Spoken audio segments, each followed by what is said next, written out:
ancienne membre du Conseil constitutionnel, de présider ce Conseil, et elle a accepté, et j'en suis très heureux. Dans les jours prochains, j'indiquerai la composition complète de ce Conseil. Enfin, il y aura des unités laïcité dans tous les rectorats qui interviendront dans les établissements chaque fois que les établissements auront besoin de conseils et d'accompagnement pour la faire respecter. Merci, Monsieur le ministre. La parole est maintenant à Monsieur Julien Aubert. Merci, Monsieur le Président. Ma question s'adresse au Premier ministre. Monsieur le Premier ministre, je voudrais vous parler du service public. Et plus exactement, je voudrais vous parler de la crise qui couve depuis plusieurs semaines à France Télévisions. Comme vous le savez, et je vois que mes collègues sont sensibles au service public, ça fait plaisir. Comme vous le savez, Monsieur le Premier ministre, aujourd'hui, une motion de défiance est votée à l'égard de la direction de France Télévisions.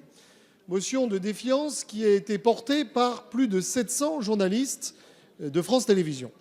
Pour une raison simple, vous avez décidé d'un plan d'économie d'environ 50 millions d'euros et la direction de France Télévisions a donc mis en place ces économies. Simplement, stupéfaction, on s'est rendu compte que les économies allaient principalement porter sur le journalisme d'investigation.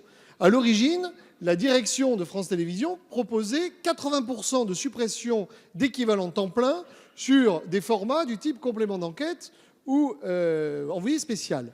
Alors, il y a eu effectivement un recul, mais les journalistes ont du mal à comprendre pourquoi, alors que, grosso modo, on demande à France Télévisions une économie de 2% des effectifs, on reste sur 15 à 25% de suppression dans ces formats d'investigation, en sachant pertinemment évidemment que ce sont les CDD qui seront supprimés, ce qui pose évidemment un vrai sujet de politique sociale d'entreprise.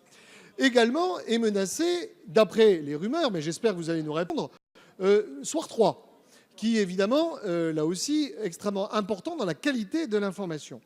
Alors, tout ceci contraste avec les rapports de la Cour des comptes, où on nous explique qu'il y a 149 rédacteurs en chef et rédacteurs en chef adjoints.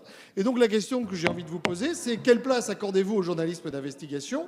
Qu'entendait le président de la République lorsqu'il parlait de honte de la République au sujet de l'audiovisuel public? Et si ce soir, Madame Ernotte est désavouée, que ferez-vous, Monsieur le Premier ministre? Merci, Monsieur le député. La parole est à Monsieur Christophe Castaner, secrétaire d'État aux relations avec le Parlement. Merci, Monsieur le Président, Mesdames, Messieurs les députés. Monsieur le député Aubert, permettez-moi d'excuser Françoise Nyssen, qui est actuellement devant le Conseil économique et social et environnemental et qui ne peut vous répondre. De quoi parlons-nous? Nous parlons du service public de l'audiovisuel, de France Télévisions et d'une demande d'économie budgétaire de 50 millions d'euros sur un budget qui est supérieur à 3,5 milliards. Un budget de l'audiovisuel et de France Télévisions qui est supérieur à celui du ministère de la Culture, à qui effectivement on a pu demander cet effort budgétaire de 50 millions d'euros. Et vous en tirez comme enseignement, Monsieur le député, qu'il faudrait du coup que le gouvernement s'immisce dans la gestion, voire même dans la programmation du service public audiovisuel. Que ne diriez-vous, Monsieur le député, si tel était le cas et si nous l'avions fait? Il est essentiel pour nous de rappeler les grands objectifs du service public. D'abord, donner à comprendre le monde. Ensuite, créer du lien et représenter la société française dans sa diversité. Ensuite, faire rayonner la culture et la création française, s'adresser à tous et notamment aux jeunes qui se détournent massivement de la télévision.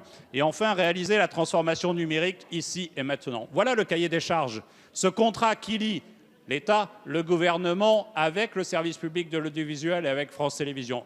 Et c'est ce seul sujet qui doit nous mobiliser, non pas de chercher à interférer dans telle ou telle décision de la présidence de l'audiovisuel public, mais de faire en sorte que nous puissions atteindre cet objectif-là.